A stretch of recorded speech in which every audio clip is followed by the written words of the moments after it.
কেউ বলে ষড়ঋতুর দেশ, কেউ বলে সোনালী আঁশের দেশ, আবার কেউ বলে নদীমাতৃক দেশ। সব যেন এদেশে ঢেলে দিয়েছেন সৃষ্টিকর্তা। কিন্তু কেউ বলে না খনির স্বর্গ এই বাংলাদেশ। বিভিন্ন তথ্য উপাত্ত মতে এদেশে এমন সব খনি লুকিয়ে আছে যা সোনার থেকে বহু মূল্যবান। আর সেজন্যই হয়তো ক্ষুদ্র একটি দেশ হওয়া সত্ত্বেও বাংলাদেশকে ঘিরে বিশ্ব মোড়লদের নজর। ভূকৌশলগত দিক দিয়ে যেমন বাংলাদেশ গুরুত্বপূর্ণ, তেমনি খনিজ সম্পদের দিক দিয়েও অতুলনীয়। যদিও এগুলোর বেশিরভাগই এখনও মাটির তলেই রয়ে গেছে। পর্যাপ্ত উদ্যোগ, যন্ত্রপাতি ও বিনিয়োগ না থাকায় বাংলাদেশের বিভিন্ন অঞ্চলে এখনও পড়ে রয়েছে মহামূল্যবান অসংখ্য খনিজ সম্পদ। অথচ আমরা শুধুই গ্যাস আর কয়লা খনির কথাই শুনি। এই গ্যাস আর কয়লাও বাংলাদেশে বহু পরিমাণ রয়েছে, তাই তো খবরে প্রায় শোনা যায় মাটি খুঁড়তেই গ্যাস বেরিয়ে আসছে কিংবা টিউবওয়েল থেকে গ্যাস বেরিয়ে আসছে। এই গ্যাস আর কয়লা তো বটেই, কিন্তু এর বাহিরেও বাংলাদেশের বিভিন্ন অঞ্চলে এমন সব খনি রয়েছে যা দিয়ে বাংলাদেশ হয়তো উন্নত দেশকেও ছাড়িয়ে দিতে পারবে। যে বিরল খনিজ সম্পদ নিয়ে যুক্তরাষ্ট্র ও চীনের মধ্যে দীর্ঘদিন ধরে টানা পড়েন, সেই খনিজের সম্ভাব্য মজুদও ইতিমধ্যে পাওয়া গেছে বাংলাদেশে। তাই তো বাংলাদেশকে ঘিরে আন্তর্জাতিক কূটনৈতিক অঙ্গনে নড়াচড়া শুরু হয়েছে। চীন, যুক্তরাষ্ট্র সহ বিশ্বের ক্ষমতাধর দেশগুলো এখন বাংলাদেশকে নিজেদের প্রভাব বলয়ে আনতে মরিয়া।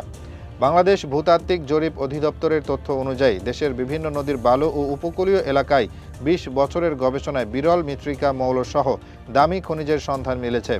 যমুনা নদীর বালুতে যেমন মিলেছে ল্যান্থানাইড সিরিজের মৌল, তেমনি ধরলা, তিস্তা ও মেঘনার বালুতে পাওয়া গেছে স্যামারিয়াম, ইউরেনিয়াম, গ্যাডোলিনিয়াম, টার্বিয়াম ও ডিসপ্রোসিয়ামের মতো গুরুত্বপূর্ণ ধাতু। গবেষকরা জানিয়েছেন প্রতি কেজি বালুতে ৬০ থেকে ১৭৬ মিলিগ্রাম পর্যন্ত এসব মৌল পাওয়া গেছে। এছাড়াও সিলেট, সুনামগঞ্জ ও ময়মনসিংহের পাহাড়ি এলাকার পলিমাটি ও নদীর তলদেশেও তেজস্ক্রিয় ও বিরল ধাতুর সম্ভাবনা রয়েছে। বিশ্ববিখ্যাত প্রযুক্তি প্রতিষ্ঠান অ্যাপলের আইফোন তৈরিতে যে বিরল মৃত্তিকা ধাতুর প্রয়োজন তার অধিকাংশই আসে চীন থেকে। শুধু আইফোন নয়, সামরিক ড্রোন, মিসাইল সিস্টেম এবং আধুনিক ইলেকট্রনিক্স পণ্য তৈরিতে এই খনিজের বিকল্প নেই। অথচ সম্প্রতি চীন ঘোষণা দিয়েছে যে তারা আর এসব বিরল মৌল রপ্তানি করবে না।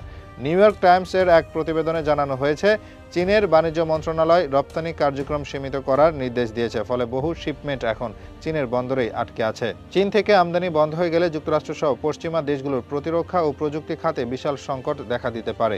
এই সংকটের বিকল্প উৎস হিসেবে বাংলাদেশ উঠে এসেছে আলোচনায়। এছাড়াও দেশের ১৬টি জেলায় ১০ ধরনের খনিজ সম্পদ আবিষ্কৃত হয়েছে। এর মধ্যে রয়েছে কয়লা, পিট, কঠিন শিলা, সাধারণ পাথর বা বালু মিশ্রিত পাথর, সিলিকা বালু, সাদামাটি, খনিজ বালু, চুনাপাথর, ধাতব খনিজ ও লোহার আকরিক। প্রাকৃতিক সম্পদ অনুসন্ধান ও গবেষণার জন্য দেশের একমাত্র প্রতিষ্ঠান বাংলাদেশ ভূতাত্ত্বিক জরিপ অধিদপ্তর হিসাব অনুযায়ী দেশে প্রাকৃতিকভাবে মজুদ খনিজ সম্পদের মূল্য $2.26 ট্রিলিয়ন বা $2,26,000 কোটি ডলারের বেশি। এছাড়াও তেমন পানি প্রবাহ না থাকায় ব্রহ্মপুত্রে জেগে ওঠা ধুধু বালু চরেও মিলেছে অঢেল সম্পদের দেখা। আর এই চরের বালুতেই হাজার হাজার কোটি টাকার খনিজ সম্পদ লুকিয়ে থাকার তথ্য উঠে এসেছে গবেষণায়। গাইবান্ধা ও কুড়িগ্রামের মধ্য দিয়ে প্রবাহিত ব্রহ্মপুত্র নদীর বালুতে মূল্যবান ৬টি খনিজ পদার্থের সন্ধান পাওয়ার কথা জানিয়েছে গবেষণা প্রতিষ্ঠান Institute of Mining, Mineralogy and মেটালজি।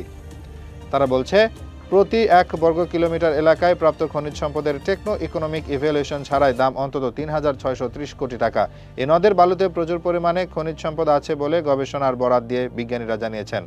আরও অনুসন্ধানে জানা গেছে, কক্সবাজার সমুদ্র সৈকত, মহেশখালী ও সেন্ট মার্টিন দ্বীপে বিপুল পরিমাণ মূল্যবান ধাতব খনিজ সম্পদ ও তেজস্ক্রিয় পদার্থের মজুদ রয়েছে। বিশ্বের বিভিন্ন পরিবেশ ও আণবিক শক্তি বিষয়ক জার্নালে প্রকাশিত একাধিক রিপোর্টে মূল্যবান এই খনিজ পদার্থের কথা বলা হয়েছে, যার পরিমাণ প্রায় ৫ মিলিয়ন টন বলে এর আগে লন্ডন ভিত্তিক জার্নালে উল্লেখ করা হয়েছে। আন্তর্জাতিক বাজারে যার বাজার মূল্য কয়েক মিলিয়ন ডলার। বাংলাদেশে উপযুক্ত প্রযুক্তির অভাবের কারণে এসব তেজস্ক্রিয় ও ধাতব খনিজ মূল্যবান পদার্থের আহরণ সম্ভব হচ্ছে না। এরই মধ্যে অনেক বিদেশি প্রতিষ্ঠান ও বিশেষজ্ঞরা এই মূল্যবান সম্পদ আহরণে ইচ্ছে প্রকাশ করেছেন, কিন্তু উদ্যোগের অভাবে বারে বারে পিছিয়ে এগুলো আহরণের কাজটি। তারপরও গবেষণার শেষ নেই। এদিকে প্রায় ২ বছর ধরে গবেষণা করে বঙ্গোপসাগরে বাংলাদেশের একান্ত সমুদ্র এলাকায় বিভিন্ন প্রজাতির বেশ কিছু মূল্যবান উদ্ভিদজাত এবং প্রাণীজ সম্পদের সন্ধান পাওয়া গেছে। গবেষণায় পাওয়া তথ্য উপাত্ত থেকে জানা গেছে, বাংলাদেশের সমুদ্র সীমায় বিপুল পরিমাণ গ্যাস হাইড্রেট ছাড়াও ২২০ প্রজাতির সি উইড, ৩৪৭ প্রজাতির সামুদ্রিক মাছ, ৪৯৮ প্রজাতির ঝিনুক, ৫২ প্রজাতির চিংড়ি, ৫ প্রজাতির লবস্টার, ৬ প্রজাতির কাঁকড়া এবং ৬১ প্রজাতির সি গ্রাস রয়েছে। তাছাড়া বঙ্গোপসাগরে বাংলাদেশের অধিকৃত জলসীমায় সমুদ্রে ও তলদেশে গ্যাস হাইড্রেট বা মিথেন গ্যাসের একটি জমাট স্তরের উপস্থিতিও পাওয়া গেছে এবং এর অবস্থান, প্রকৃতি ও মজুদের ব্যাপারেও একটি প্রাথমিক ধারণা পাওয়া গেছে। এ ধারণা অনুযায়ী বাংলাদেশের একান্ত অর্থনৈতিক এলাকায় 0.11 থেকে 0.63 ট্রিলিয়ন কিউবিক ফুট সম্ভাব্য প্রাকৃতিক গ্যাস হাইড্রেট জমার অনুমান পাওয়া গেছে, যা 17 থেকে 103 ট্রিলিয়ন কিউবিক ফুট প্রাকৃতিক গ্যাস মজুদের সমান। এই বিপুল পরিমাণ গ্যাস হাইড্রেটের উপস্থিতি ও মজুদের সম্ভাবনা আগামী শতকে বাংলাদেশের জ্বালানি খাতের সামগ্রিক চাহিদা মেটাতে গুরুত্বপূর্ণ অবদান রাখবে। তবে গ্যাস হাইড্রেট উত্তোলনের প্রযুক্তি সহজলভ্য না হওয়ায় অনেক উন্নত দেশ এখনও গ্যাস হাইড্রেট উত্তোলন শুরু করতে পারেনি। দেশে বিপুল পরিমাণ খনিজ সম্পদ মজুদ থাকলেও এ নিয়ে বিভিন্ন সময়ে সরকারের তেমন কোনো আগ্রহ দেখা যায়নি। খনিজ সম্পদ অনুসন্ধান ও উত্তোলনে উদ্যোগী হলে তা দেশের বৈদেশিক মুদ্রা আয়ের বড় উৎস হতে পারে। আবার এগুলো দিয়ে চলমান জ্বালানি সংকটের সমাধান, এমনকি নিরাপত্তাও নিশ্চিত করা সম্ভব হতো। দেশে মজুদ খনিজ সম্পদের মধ্যে প্রাকৃতিক গ্যাসই বড় পরিসরে উত্তোলন করা হচ্ছে। এখন এই গ্যাসের প্রমাণিত মজুদ নিঃশেষ হয়ে আসছে।